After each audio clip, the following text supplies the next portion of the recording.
live, we talk honestly about what when you fail, but she secretly hopes this show might make her famous. She'll be here to tell you about it coming up. I'm Tom Power. You're listening to Q. I think it's fair to say that the Canadian author Ian Reid is a friend of the show at this point. He's been on Q to talk about each of his 3 novels, 2 of which have been turned into pretty riveting films. One is I'm Thinking of Ending Things, that Charlie Kaufman turned into a movie for Netflix in 2020. If you haven't seen it, it's unbelievable. And also, I still to this day read Reddit threads about it, trying to figure out what exactly happened. Now, Ian's second novel, it's called Foe, that's F-O-E, Foe, has been adapted into a new film. I'll set it up a little bit for you. Foe stars Saoirse Ronan and Paul Mescal as a couple living on an isolated farm in a landscape ravaged by climate change in the year 2065. Saoirse plays Hen, and Paul plays her husband, Junior. One day, a stranger arrives. The stranger's name is Terrence. He's working for this government agency, and he tells them that one of them, Junior, is going to be sent to space to a new colony.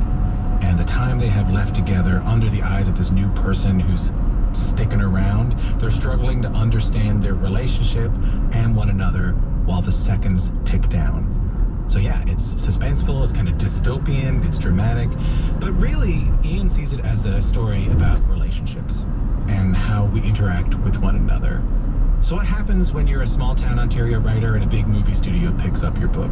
What happens when your brother works for a space agency and you write a book that involves space travel? And when film studios start adapting everything you're writing, does that change how you write your books in the future? Here's my conversation with Ian Reid. Welcome back to the show, Ian. How are you? Hi, Tom. I'm doing well. How are you? I'm good. Congratulations on the film.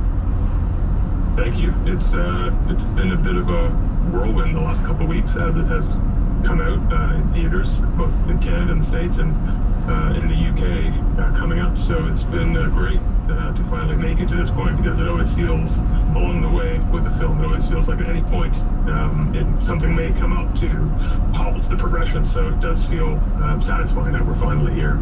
You know, I mentioned a little bit about the plot there, and I got to be really careful not to give too much away. But yeah, 2 people isolated at a farmhouse. Representative from a government agency tells the husband that he's going to space, the wife that she's staying behind. Where were you in your life when you wrote Foe?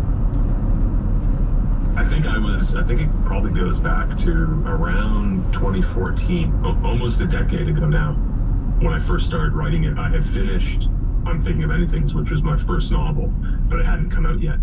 And so instead of spending time, worrying about what people were going to make of that book when it came out, which is something I would do, and so I started thinking about writing a new novel. And the 2 things to start Foe, I never plan a novel too much. I never have an outline. I just like to start with an idea or an image, maybe a character, something, some sort of seed to start a story, and then I start writing. In the case of Foe, there are 2 things. One, my brother works in the space industry, he's a scientist and engineer. So I always wanted to use him as a resource to write some kind of novel that would include a space element, because then it would be authentic and accurate. I just didn't know what that was going to be. And around that time, I had attended this award ceremony, and a fellow was winning this award, and he thanked his wife for when he was receiving the award, and he said something like, "I just would like to thank my wife, Jane." That wasn't her real name, but something, I'd like to thank Jane for always being my support for all these years. And for whatever reason, in that moment, something about that seemed unsettling to me.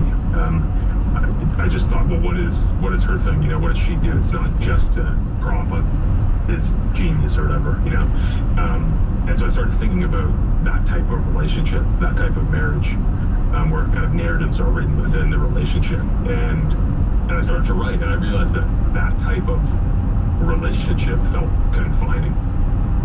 And so I kind of had this setting of an old farmhouse, which also feels confining when there's only 2 people there, and it's in the middle of nowhere.